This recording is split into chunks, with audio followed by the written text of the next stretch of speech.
நான் வந்து ஒரு சாய்பாபா டிவோட்டி. ஸோ என்னோட எல்லா கேள்விகளும் என்னோட இதில் எழுதி அவருக்கு பின்னாடி நிறைய லெட்டர்ஸ்லாம் இருக்கு. அதுக்கு ஆன்சர் பண்ணியிருக்காரு.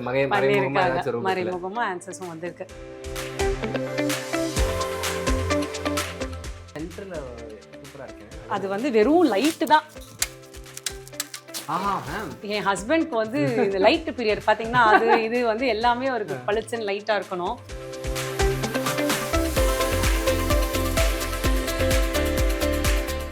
இது வந்து ஒரு 80 years old ஒரு ஆண்டி மலேசியாலேருந்து வரைஞ்சி கொடுத்தாங்க எனக்கு. ஆமாம், சூப்பராக வரைவாங்க.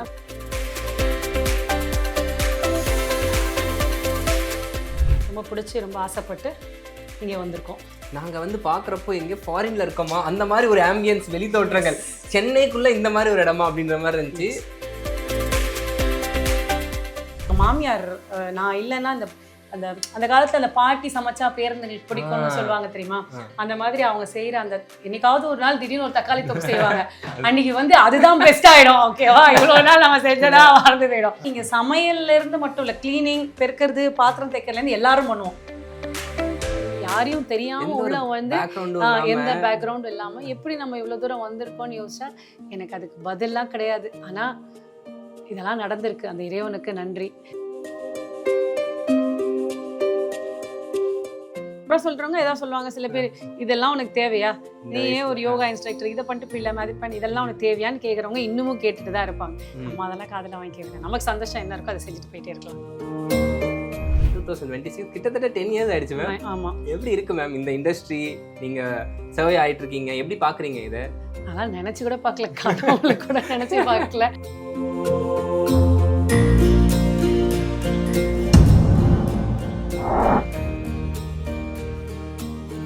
ப்ரோவோக் டிவி நேயர்கள் அனைவருக்கும் உங்கள் தனுஷின் அன்பான பணிவான வணக்கம். Welcome to our show. So yes, இன்னைக்கு நம்ம ஒரு சூப்பரான கெஸ்டோட ஹோம் டூர் தான் பார்க்க போகிறோம். இவங்களை பற்றி சொல்லணும்னா நிறைய தமிழ் சினிமாவில் ஒரு சப்போர்ட்டிங் கேரக்டராக பண்ணியிருக்காங்க. ஃபார் எக்ஸாம்பிள் டூரிஸ்ட் ஃபேமிலி ஆகட்டும், லவ் டுடே, இந்த மாதிரி நிறைய படங்களில் சூப்பரான கேரக்டர்லாம் பண்ணிக்கக்கூடிய சௌந்தர்யா பிரியன் அவங்களுடைய ஹோம் டூர் தான் பார்க்க போகிறோம். அவங்க வீடு எப்படி இருக்குது, நிறைய விஷயங்கள்லாம் கேட்டு தெரிஞ்சுக்க போகிறோம். வாங்க போவோம். வணக்கம். வணக்கம். நல்லா இருக்கேன், நல்லா இருக்கேன். வாங்க. சூப்பர். பிரம்மாண்டமான, சிம்பிளான, அழகான உங்களுடைய ஹோம் டூர் தான் இப்போ நம்ம பார்க்க போகிறோம். உங்கள் வீட்டை பற்றி சொல்லுங்கள். எத்தனை வருஷமா இங்கே இருக்கீங்க? 3 வருஷம் முடிய போகிறது இப்போது. இந்த இயர் வந்துடுச்சுன்னா. அண்ட் ரொம்ப பிடிச்சி ரொம்ப ஆசைப்பட்டு இங்கே வந்திருக்கோம். நாங்கள் வந்து பார்க்குறப்போ எங்கே ஃபாரினில் இருக்கோமா அந்த மாதிரி ஒரு ஆம்பியன்ஸ் வெளி தோற்றங்கள், சென்னைக்குள்ளே இந்த மாதிரி ஒரு இடமா அப்படின்ற மாதிரி இருந்துச்சு. இது கட்டும் பொழுதே அந்த ஒரு இதில் தான், பேஸஸில் தான் கட்டினாங்க. உள்ளே வந்துட்டிங்கன்னா உங்களுக்கு ஒன்றுமே தெரியாது, அந்த மாதிரி ஒரு அட்மாஸ்பியர் தான். ஆக்சுவலி பார்த்தீங்கன்னா இங்கே கிரில்லெல்லாம் இருக்காது, ஓப்பனாக இருக்கணும். அதுதான் இவங்களோட தீமே இது கட்டும் பொழுது. ஆனால் நாம் இந்தியாவில் சென்னையில் இருக்கோம். ஸோ அப்படியே ஓப்பனாக இருக்க முடியாது. நாங்கள் கிரில்லெல்லாம் தனியாக அவங்கவுங்க போட்டு வச்சுருக்கோம். ஸோ அதுதான் இதோட ஸ்பெஷாலிட்டியே. Super ma'am. ஃபஸ்ட்டு இங்கேருந்து ஆரம்பிப்போம். This is living area. ஆமாம், இது வந்து நாங்கள் 3 இது வந்து கிரவுண்ட் ஃப்ளோர் இல்லாமல் இன்னும் 2 ஃப்ளோர் இருக்குது. ஸோ நாங்கள் வந்து லிவிங் ரூம் உட்காந்து பேசுறதுக்குலாம் நாங்கள் ஃபர்ஸ்ட் ரூமில் தான் பிளான் பண்ணியிருக்கோம். இது எப்படின்னா வந்துட்டு இமீடியட்டாக பேசிட்டு போயிடுவாங்க, ரொம்ப உள்ளெல்லாம் வர மாட்டாங்க. அந்த மாதிரி கெஸ்ட்காக மட்டும் இங்கே. ப்ளஸ் பூஜை ரூம், கிச்சன், டிவி கீழே தான். மெயினாக ஏதாவது படங்கள் அந்த மாதிரி ஏதாவது பார்க்கணும்னா இங்கே, அதாவது செட்டப் பாக்ஸ்லாம் கிடையாது. டிவி வாட்ச் பண்ணணும்னா, சேனல்ஸ் எல்லாம் பார்க்கணும்னா இங்கே. ஸோ இங்கே வந்து யூஸ் பண்ணிக்கலாம். ஏன்னா அம்மா மாமியார் எல்லாம் சீரியல்லாம் பார்ப்பாங்க, அவங்களுக்காக. ஸோ அதனால இங்கே படங்கள் அந்த மாதிரி பார்க்கணும்னா மேலே எல்லாருக்கும் தனித்தனியா செட்டப் போட்டு மாஸ் பண்ணிருக்கீங்க. ஆமா, ஏன்னா அவங்க சீரியல் பார்ப்பாங்க, அவங்க யாராவது படம் பார்ப்பாங்க, சீரீஸ் பார்ப்பாங்க. ஸோ யாருக்கும் ஒருத்தர் டிஸ்டர்பன்ஸ் இருக்கக்கூடாது இல்லையா, அதனால இப்படி பிளான் பண்ணிட்டோம். சூப்பர். வீட்டுக்குள்ள பார்த்த உடனே வந்து பூஜை ரூம் தான் ரொம்ப ஹெவியா அட்ராக்ட் பண்ணி அப்படியே இழுக்குது. ஸோ அந்த பக்கம் போவோமா? வாங்க. ஒரு ஓப்பனா அப்படி ஒரு டிவைனா நிறைய சாமிகள் இருக்காங்க. நீங்க ஒரு ஸ்பிரிச்சுவலான பர்சனா மேம்? அஃப்கோர்ஸ். நான் என்னோட மாமியாரும் 2 பேரும் நிறையா பூஜை பண்ணுவோம். என்னை விட அவங்க இன்னும் எல்லா நாட்களுக்கும் ஒரு பூஜை வச்சுருக்காங்க. ஆமாம், செவ்வாய்க்கிழமை, சனிக்கிழமை அப்படின்னு அவங்களுக்கு தனியாக இருக்கும். ஸோ எல்லாருக்கான ஸ்பேஸாக அவங்கவுங்களுக்கு யார் யார் என்னென்ன பூஜை பண்ணுவாங்களோ அந்த மாதிரி. ஸோ என் ஹஸ்பண்ட் பார்த்தீங்கன்னா வருஷத்துக்கு ஒரு தடவை மாலை போடுவாங்க. ஸோ கம்பல்சரி ஐயப்பன் இது.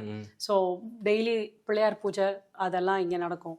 அண்ட் பிரதோஷன் டைமில் அங்கே இருக்கிற சிவன் லிங்கம், ஸோ அவங்களுக்கு அபிஷேகம். ப்ளஸ் இங்கே இந்த நரசிம்மருக்கும் பூஜை இருக்கும் பிரதோஷ காலத்தில். அண்ட் மற்றபடி எப்போவுமே நான் சொன்ன மாதிரி எனக்கு காமாட்சி அம்மன் இவங்க ரொம்ப இஷ்டம் எனக்கு, மாங்காடு காமாட்சி அண்ட் காஞ்சி காமாட்சி. ஸோ அவங்களோட ப்ளஸ் நான் வந்து ஒரு சாய்பாபா டிவோட்டி. ஸோ என்னோட எல்லா கேள்விகளும் என்னோட இதில் எழுதி அவருக்கு பின்னாடி நிறைய லெட்டர்ஸ்லாம் இருக்கு, மறைமுகமாக ஆன்சர்ஸும் வந்திருக்கு. ஸோ அதுக்கு பின்னாடி நான் வந்து நிறையா என்னோட குழப்பத்துக்கான தெளிவுக்காக சில கேள்விகள் வச்சு அந்த புதிர்கள் இருக்கும் போல. ஆமாம். ஸோ அது அவருக்கு மட்டும்தான் தெரியும் நான் என்ன எழுதியிருக்கேன், அவர் என்ன பதில் சொல்லியிருக்காங்க. நிறைய வாட்டி எதுக்குமே தெரியும். அதுவே முடிஞ்ச உடனே அதை அப்படியே கசக்கி ஏதாவது தண்ணியிலையோ இல்லை எதுலையாவது போட்டுருவேன். அண்ட் அது மட்டும் இல்லாமல் நான் எப்பவுமே எனக்கு சுவாமி வந்து எப்பவுமே சத்யசாயி சுவாமியோட டிவோட்டிஸ் எல்லாருக்குமே தெரியும். அல்லா துமியோ, ஈஸ்வரி துமியோ, துமியோ ராம் ரஹீம்ன மாதிரி இயேசு எல்லாமே அங்கே பார்த்தீங்கன்னா, நீங்கள் புட்டபர்த்திலே பார்த்தீங்கன்னா பெருசாக ரம்ஜான் கொண்டாடுவாங்க, கிறிஸ்மஸ் ரொம்ப நல்லா கேரோல்ஸ் எல்லாம் வச்சு ரொம்ப நல்லா செலிப்ரேட் பண்ணுவாங்க. ஸோ நம்ம அவங்களோட டிவோட்டினால எப்போவுமே நான் அந்த கிறிஸ்மஸ் டைம்லேயும் நான் நிறையா பூஜை எல்லாம் பண்ணுவேன். அதுக்காக தான் கிராஸ் அதெல்லாமும் வச்சுருக்கேன். அதே நேரத்தில் மக்கா மதீனா, பிகாஸ் இந்த ரம்ஜான் டைம்லையும் நாங்கள் பூஜை பண்ணலாம். எல்லாமே சம்மதம். எஸ், புத்தா, யா அவ்வளோதான், எல்லாமே இருக்காங்க. சென்டரில் சூப்பராக இருக்கேன். அது வந்து வெறும் லைட்டு தான்.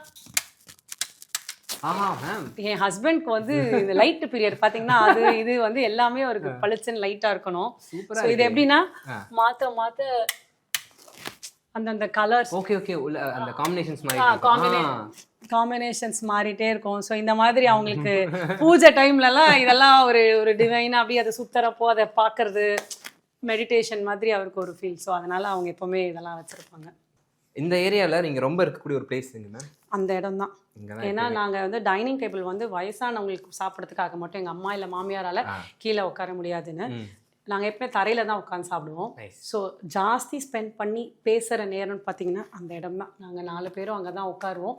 சமைச்சதெல்லாம் எடுத்துகிட்டு வந்து உட்காந்துட்டு ஒன்றா உட்காந்து கீழே உட்காந்து ஒரு அரை மணி நேரம் பேசிக்கிட்டே என்ன படிக்கிற, என்ன இருக்குது, என்ன எல்லாமே. அதாவது வார நாட்களில் முடியலன்னா கூட வீக் எண்டில், ஸோ கம்பல்சரி சாட்டர்டேஸில் சண்டேஸில் சாப்பிட்றப்போ இங்கே ஒன்றா உட்காந்து அப்படி டிஸ்கஸ் பண்ணிகிட்டே சாப்பிடுவோம். ஏன்னா மற்ற நேரத்தில் அவசரமாக சாப்பிடுவோம் இல்லையா. ஸோ அந்த இடம் வந்து எங்களுக்கு ரொம்ப ஸ்பெஷல்.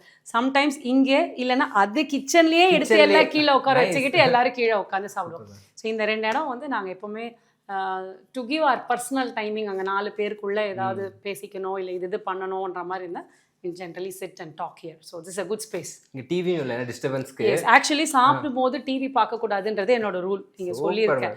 ஸோ யாருமே இங்க சாப்பிடும்போது no TV no phone. So என் பசங்க நான் இல்லாதப்போ சம்டைம்ஸ் பண்ணாலும் சொல்லுவானுங்க, அப்போ நான் திட்டுவேன். பட் முடிஞ்ச வரைக்கும் நான் என்ன சொல்லுவேன், இங்கே சாப்பிட்டுட்டு போங்க, சாப்பிடும் போது டிவி பார்க்காதீங்க. Scientifically it has got so many results இருக்குது. ஆனால் நம்ம எல்லாமே என்ன பண்ணுறோம், ஃபோனு பார்த்துட்டு சாமிக்கு குழந்தைக்கு சாப்பாடு விட்டுறோம். ஸோ எல்லாமே அது ரொம்ப தப்பு. ஸோ சாப்பிடும் பொழுது எந்த வேலையும் செய்யக்கூடாது, நம்ம சாப்பிட்றத மட்டும் தான் கவனிக்கணும். அதனால் நான் வீட்டில் இருந்து அவரும் வீட்டில் இருந்தாங்கன்னா நாங்கள் 4 பேர் ஒன்றா தான் உட்காரணும். So no TV nothing, just will talk and சாப்பாடு எப்படி இருக்குது இதில் அதை பற்றிலாம் பேசிட்டு வி வில் ஸ்பெண்ட் டைம். நம்ம வீட்டில் வந்து நீங்கள் ஹஸ்பண்ட் 2 குழந்தைங்க, பசங்க, என் மாமியார் இருக்காங்க, அம்மா வந்து தென்னந்தேர் எங்கள் அம்மாவும் இங்கே தான் இருப்பாங்க. ஸோ அவங்க ஒரு 6 months இங்கே இருப்பாங்க, 6 months அங்கே இருப்பாங்க, என் மாமியார் இங்கே இருப்பாங்க.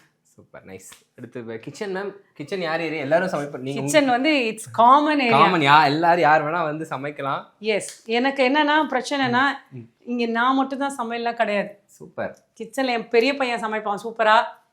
என் ஹஸ்பண்ட் வந்து பிரியாணிலாம் சூப்பரா செய்வார். மஷ்ரூம் பிரியாணி அதெல்லாம் செம்மையா செய்வாங்க. எங்க மாமியார் நான் இல்லைன்னா அந்த அந்த காலத்துல அந்த பாட்டி சமைச்சா பேருந்துங்களுக்கு பிடிக்கும்னு சொல்லுவாங்க தெரியுமா, அந்த மாதிரி அவங்க செய்யற அந்த என்னைக்காவது ஒரு நாள் திடீர்னு ஒரு தக்காளி தொக்கு செய்வாங்க, அன்னைக்கு வந்து அதுதான் பெஸ்ட் ஆயிடும். ஓகேவா, இவ்வளவு நாள் நம்ம செஞ்சதா மறந்து போயிடும். ஸோ அது நேச்சுரல் இல்லையா. அப்போ ஒரு பாட்டி அவங்க வந்து ஸோ அவங்களும் சமைப்பாங்க. பிளஸ் எங்க அம்மாவுக்கு வந்து ரொம்ப there's lot of problems. அவங்க இங்க இருந்தாலும் காஃபி போடணும் பண்ணணும் அப்படின்றதுனால நான் கிச்சன்ல வந்து ரொம்ப ஹை டெக்னிக்கா இப்படி இருக்கணும் அப்படி இருக்கணும் அப்படின்லாம் இல்லாம யார் வந்தாலும் இங்க சமைக்கணும், ஈஸியா இருக்கணும். அதுதான் வந்து என்னோட ஒரு இதுவா சொன்னதுனால. So it's very common. இந்த கீழது எல்லாமே வந்து ஹேண்டில்ஸ்லாம் நிறைய வைக்கணும் அப்படின்லாம் சொல்லும் போது நான் சொன்னேன், யார் இழுத்தாலும் இழுக்கணும், வரணும், எங்கேயாவது கையில மாட்டிடுச்சு பிரச்சனை, கிழிக்கணும், வயசானவங்க அந்த மாதிரிலாம் இல்லாமல் ஸோ யூசர் ஃப்ரெண்ட்லியாக இருக்கணுன்றதுக்காக ஒரு கிச்சன் தான். So it's all set. And எல்லாருமே இன்னொன்று அது மட்டும் இல்லை, இங்கே சமையல்லேருந்து மட்டும் இல்லை, கிளீனிங், பெருக்கிறது, பாத்திரம் தைக்கிறதுலேருந்து எல்லாரும் பண்ணுவோம். எல்லாருமே பிரிச்சுப்பீங்க, எல்லாரும் வேலை அந்தந்த டைமில் யார் யாரும் அந்தந்த இடத்துல க்ளீன் பண்ணிட்டு போவாங்க. அதனால இந்த கிச்சன் வந்து இது ஏன் ஸ்பேஸ் அப்படிலாம் நான் சொல்ல முடியாது. திடீர்னு நான் ஊர்ல இல்லைன்னா என் மையன் சமைச்சு இதை பண்ணேன் அதை பண்ணேன்னு போடுவான். எங்க மாமியார் இருந்தாங்கன்னா எல்லா நேரம் வெளியில சாப்பிட முடியாது, வயசானவங்க பல்லு கடிக்க கஷ்டமா இருக்கும், அவங்களுக்கு தேவையானதை சமைப்பாங்க. So this is a common space. இது வந்து ஒரு 80 years old ஒரு ஆண்டி மலேசியால இருந்து வரைஞ்சி கொடுத்தாங்க எனக்கு. ஆமா, சூப்பரா வரைவாங்க, மலேசியால இருக்காங்க அவங்க வரைச்சி கொடுத்தது. இங்கே ஒரு ஆர்ட் இருக்கு, நிறைய பெயிண்டிங்ஸ் இருக்கு வீட்ல. இது வந்து வெறும் கிளாத் அதுல இருக்கிறது, துணியா இது உள்ள இருக்கு. ஆமா உள்ள இருக்கிறது. அந்த கிளாத் வந்து துவாரகா, பேட் துவாரகான்னு ஒரு இடம் இருக்கு குஜராத்ல. அந்த இடம் போகும்போது அந்த கிளாத் வந்து ஜஸ்ட் ஒரு 1500 நமக்கு தான் அந்த ஆட்டை அது கையில் பண்ணுறது. அது நம்ம ஃப்ரெண்டு ஒருத்தவங்க அது பண்ணாங்க. இட்ஸ் ஆக்சுவலி 2000 3000 விற்பாங்க. பட் நமக்கு தெரிஞ்சவங்க அது ஒரு 1500 கொடுத்தாங்க. ஆனால் அந்த ஃப்ரேமை மட்டும் அந்த கிளாத்துக்கு 6000 rupees ஆச்சு அந்த ஃப்ரேம் போட்டு. ஆமாம், அவருக்கு இது ஆர்ட் ரொம்ப பிடிச்சிருந்ததுன்னு சொல்லிட்டு இது அங்கே இருக்கணும் அப்படின்றதுக்காக அது அவங்க பண்ணாங்க.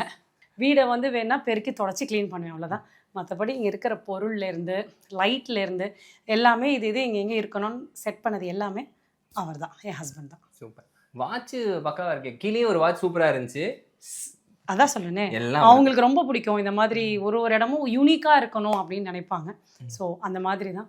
இதுலயும் பாத்தீங்கன்னா இவ்வளோ லைட்ஸ், இந்த லைட்ஸ் எல்லாம் பாத்தீங்கன்னா நம்ம கார்பெண்டர் வந்து இதை எப்படி பண்ணணும் என்னன்னு கேட்குறப்போ அவரே இறங்கி கார்பென்ட்ரி வேலை பண்ணி ஒரு இதுக்கு அதை அந்த ஸ்ட்ரிப்பை எப்படி ஒட்டி எப்படி அது ரிஃப்ளெக்ஷனில் வரணுன்றது 2 பிளேட்டில் அவர் ஒட்டி செஞ்சு காமிச்சு அதை பார்த்துட்டு அப்புறம் அந்த கார்பெண்டர்ஸ் வந்து செய்ய ஆரம்பித்தாங்க. ஸோ சில இதெல்லாம் வந்து அந்த மாதிரி தான் அவர் பண்ணார். அதே மாதிரி இந்த லைட் எல்லாம் எப்படி வரணும் அப்படின்றதுக்கெலாம் அவரே எலக்ட்ரிக்கல்லேருந்து எனக்கு இப்படி வரணும் இல்லை தெரியக்கூடாதுன்றதை சொல்லி வர வச்சாங்க. இதுவுமே சூப்பரா இருக்கு மேம். இதுவும் அதுதான் சொல்றேன், அவருக்கு லைட்னா ரொம்ப பிடிக்கும். லைட் வெளிச்சமா இருக்கணும் இந்த வீட்ல. அதே மாதிரி படம் பார்க்கும் பொழுது தூங்குறப்போ நல்லா இருட்டா இருக்கணும், 2 எக்ஸ்ட்ரீமும். பட் வீடுனா நல்லா வெளிச்சமா இருக்கணும், இங்கேருந்து அங்கே திறந்தா காத்து வரணும், இதெல்லாம் ரொம்ப பார்ப்பாரு. ஸோ அப்படிதான் இந்த லைட்டும் அவர் வாங்கினாரு. எல்லாம் ஒரு இடமா போயிட்டு நாங்கள் வாங்கினோம். இந்த இடம் தான் வந்து நீங்க படம் பார்க்குற இடம். We always sit and watch movies here. Ma'am இங்கே வந்து எத்தனை ரூம்ஸ் மேம்? இங்கே வந்து 3 ரூம்ஸு. ஸோ நாங்கள் பசங்க எங்கள் மாமியார் ரூம். ஸோ இங்கே இவ்வளோ தான். அண்ட் ஜென்ரலி இங்கே மோஸ்ட்லி இந்த படம் பார்க்க இங்கெல்லாம் தான் இங்கே உட்காருவோம். மற்றபடி என் பசங்களாம் அவங்க ரூமில் இருப்பாங்க, நம்ம யாரையும் டிஸ்டர்பே பண்ண முடியாது. ஸோ ஜஸ்ட் நாங்கள் எனக்கு ரிலாக்ஸ்டாக இருக்கும் பொழுது நான் உட்காந்து ஓடிடியில் படம் பார்க்கறேன்னா நம்ம அமைதியாக உட்காந்துட்டு என்னென்ன, பிகாஸ் இது ஒரு நமக்கு லேர்னிங் தான், என்னென்ன படம் என்னென்ன வந்திருக்கு இதுலேருந்து தான் நம்ம நிறைய லேர்ன் பண்ணுவோம். ஸோ அந்த மாதிரி சில விஷயங்கள் வந்து நான் தான் மோஸ்ட்லி இங்கே ஏதோ ஒரு அளவுக்காக பார்ப்பனே தவிர, இல்லைன்னா இந்த பசங்க எப்போத்தாலும் ஏதாவது இங்கிலீஷ் படம் சீரீஸு அந்த மாதிரி தான் ஏதாவது பார்த்துக்கிட்டு இருப்பாங்க. நாம தான் உட்காந்து தமிழ் படம் மலையாள படம் அதெல்லாம் நான் தான் உட்காந்துட்டு ஏதாவது ஒரு எக்ஸ்ப்ளோர் பண்ணிட்டு என்னென்ன படம் நல்லா இருக்குன்னு சொல்லுவாங்களோ அதெல்லாம் பார்த்துட்டு இருப்பேன். Super ma'am. அண்ட் இந்த வீட்டில் என்ட்ரானா எனக்கு பிடிச்ச அந்த பால்கனி தான். அங்கேருந்து பார்க்குறப்ப ரொம்ப ப்ளசண்ட்டாக இருக்குது. அங்கே போயிட்டு நம்ம நிறைய விஷயங்கள் பேசுவோம். வாங்க. மேம் சூப்பராக இருக்குது மேம். எஸ், இங்கே வந்து நின்னீங்கன்னா எவ்வளோ பெரிய மழை புயல்லாம் லாஸ்ட் டைம் வந்துச்சு சரிங்களா, எவ்வளோ புயல் அடிக்குது அது இது எல்லாம் சொன்னீங்க. உள்ள உங்களுக்கு ஒன்றுமே தெரியாது, அமைதியாக இருக்கும். ரொம்ப அமைதியாக இருக்க நேரத்தில் பார்த்தீங்கன்னா இதுக்கு அப்படியே பின்னாடி இருக்கிறதா ரன்வே, நம்ம ஏர்போர்ட்டில் ரன்வே வரும். ஸோ அமைதியாக அந்த சம்டைம்ஸ் அந்த ஃப்ளைட் டேக் ஆஃப்லாம் நல்லா கேட்டுருக்கலாம். உள்ளே எவ்வளோ தண்ணி இருந்தாலும் தண்ணி நிற்காது. ஸோ ஒரு ப்ளசண்ட், அதாவது வெளியில் எவ்வளோ பொல்யூஷன் அண்ட் எவ்வளோ டிராஃபிக் எது இருந்தாலும் இங்கே வந்துட்டா அதான் இது சென்னையில் இருக்க மாதிரியே இல்லை, அமைதியாக இருக்கு. ஆமாம், அமைதியாக சென்னை உள்ளே இருக்குது ஆனால் சென்னையில் இல்லை அப்படின்ற மாதிரி இருக்கு. ஓகே, ஸோ நாங்கள் இங்கேருந்து தான் உட்காந்துட்டு ஏதாவது ஈவினிங் டைம்ஸில் காஃபி டீ ஏதாவது குடிச்சிட்டு போகிற வரவங்களெல்லாம் பேசிக்கிட்டு ஜாலியாக இருக்குது. பசங்களாம் நிறையா நைட்டில் ஈவினிங்கில் விளையாடுவாங்க, இப்போ ஓடிட்டு விளையாடிட்டு இருப்பாங்க. ஸோ அவங்களெல்லாம் கலெக்டாக பண்ணிவிட்டு ஸோ இங்கே தான் உட்காந்துட்டு இருப்போம். உங்கள் வீட்டை பற்றி நிறைய பேசியாச்சு, உங்களை பற்றி பேசுவோம், உங்களுடைய கலை பயணத்தை பற்றி பேசுவோம்.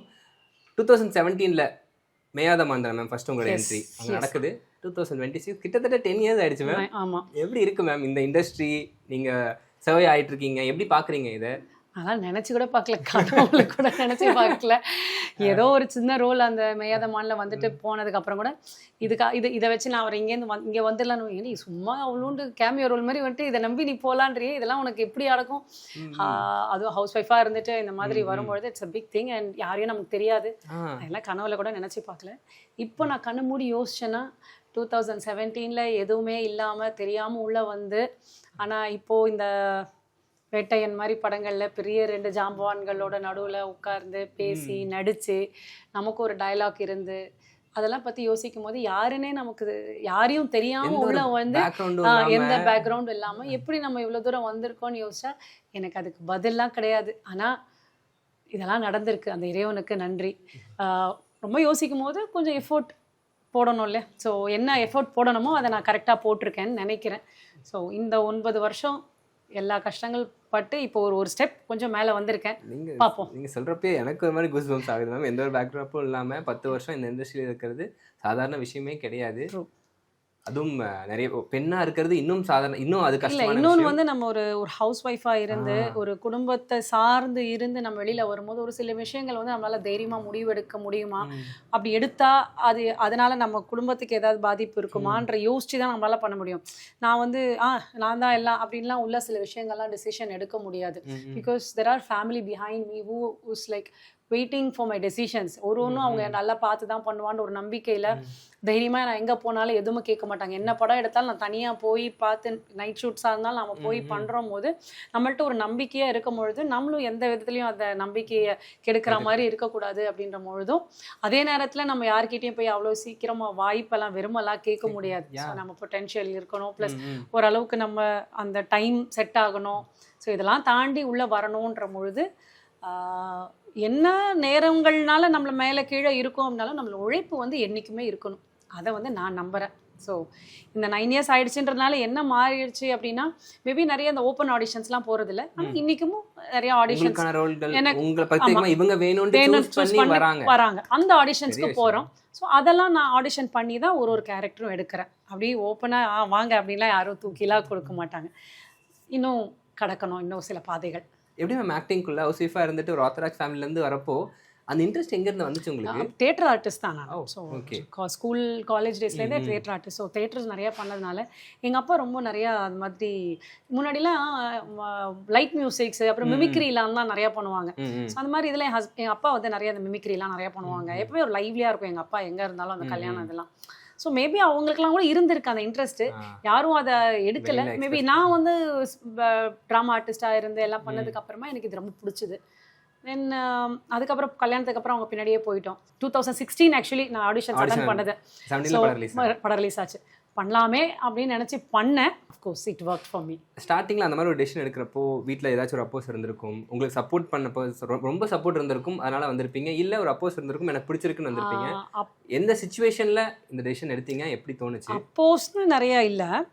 என் ஹஸ்பண்ட் வந்து உன்னால் முடியுமா அந்த கேள்வி மட்டும் இது சர்வே பண்ண முடியுமா உன்னால், ஏன்னா உனக்கு யாரும் தெரியாது. இன்னும் இந்த ஃபீல்டை பற்றின ஒரு சில புரிதல் இருக்குல்ல, நிறைய பேர் வெளியில் ஒரு கன்செப்ஷன் இருக்குது, வெளியில் ஒரு கன்செப்ஷன் இருக்குது. இது சேஃப்டியா இல்லை, முக்கியமாக பெண்களுக்கு இது சேஃப்டியான்ற ஒரு கேள்விக்குறி எல்லாருக்குமே இருக்கு. நான் சொல்றேன் இது 100% சேஃப்டி தான். எந்த பயமும் இல்லாமல் இந்த ஃபீல்டில் இருக்க முடியும். அதுக்கான தைரியம் நமக்கு இருக்கணும், சிலதை ஃபேஸ் பண்ணுறதுக்கான தைரியம். மற்றபடி இதுவும் சேஃப்டி தான். ஆனால் முதல்ல உள்ள வரப்போ எனக்குமே அந்த பயம் இருந்தா, ஏன்னால் என்கிட்ட அந்த தைரியம் இருக்கு, நான் வந்தேன். ஆனால் அவருக்கு ஒரு தயக்கம் பயம் இருந்துச்சு. பட் சரி நீ பார்த்து பண்ணு அப்படின்னாங்க. என்னோட மதர் எல்லாம் தான் வந்துட்டு நீ இதுவே லேட்டு, நீ இன்னும் ஒரு 5 வருஷம் முன்னாடியே போயிருக்கணும், நீ இப்ப எல்லாம் அங்கே பூம் ஆயிடுச்சு அப்படின்னு அவங்களாம் அப்படிதான் சொன்னாங்களே தவிர அவங்களாம் அப்போஸ்லாம் பண்ணல. ஸோ அட்லீஸ்ட் இப்போ அது பண்ணோன்னு நினச்சி போ ட்ரை பண்ணு அப்படின்னு அப்படிதான் சொன்னாங்களே தவிர அவங்களாம் அதெல்லாம் பண்ணக்கூடாது போகக்கூடாதுலாம் அவங்க யாருமே சொல்லலை. அதனால எனக்கு வந்து இவங்க 2 பேர் சப்போர்ட்டு தான். பசங்க தான் ரொம்ப சின்ன பசங்கனால யோசிச்சுட்டு இருந்தேன். பட் ஓகே இது டைம், அவங்க வளர்றக்குள்ள நானும் ஒரு இது வளர முடியும்ன்ற ஒரு நம்பிக்கையில் அப்படியே வந்தது தான். ஸோ அது பெருசாக அப்போஸ் எதுவும் கிடையாது. குறை சொல்றவங்க எப்போ இருந்தாலும் குறை சொல்ற சர்க்கிள்ல இருக்கவங்க விட்டுருவாங்க. அந்த relatives third circle fourth circle அதுல 2 குறை சொல்றவங்க ஏதாவது சொல்லுவாங்க. சில பேர் இதெல்லாம் உனக்கு தேவையா, நீ ஏன் ஒரு யோகா இன்ஸ்ட்ரக்டர் இதை பண்ணிட்டு பிள்ளைமை அது பண்ணி இதெல்லாம் உனக்கு தேவையான்னு கேட்குறவங்க இன்னமும் கேட்டுட்டு தான் இருப்பாங்க. நம்ம அதெல்லாம் காதில் வாங்கிக்க வேண்டாம். நமக்கு சந்தோஷம் என்ன இருக்கோ அதை செஞ்சுட்டு போயிட்டே இருக்கலாம்.